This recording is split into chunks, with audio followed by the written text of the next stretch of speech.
एकजना सिस्टरले कमेन्ट गर्नुभएको रहेछ, दाइ मेरो मेसेन्जर छैन तर फेसबुकमा कल आउँछ कसरी बन्द गर्ने होला भनेर कमेन्ट गर्नुभएको रहेछ।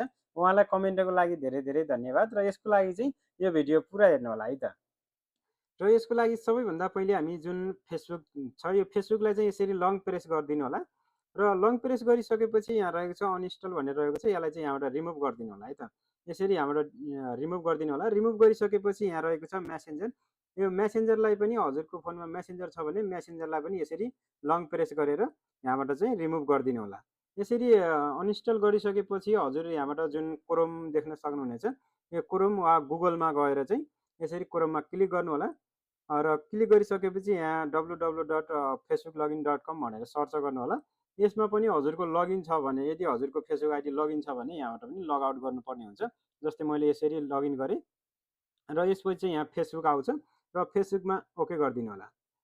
यसरी फेसबुकमा ओके गरिसकेपछि हजुरको यहाँ फेसबुक खुलेको छ भने, यसरी खुलेको छ भने यो थ्री डटमा जानु होला र यसरी थ्री डटमा गइसकेपछि यहाँ सबैभन्दा लास्टमा रहेको छ जुन लगआउट भनेर रहेको छ होइन, यसलाई चाहिँ यहाँबाट पनि लगआउट गरिदिनु होला। यसरी चाहिँ जुन यहाँबाट पनि हामीले यसरी लगआउट गरिसकेपछि यहाँ यसमा ओके गरिदिनु होला।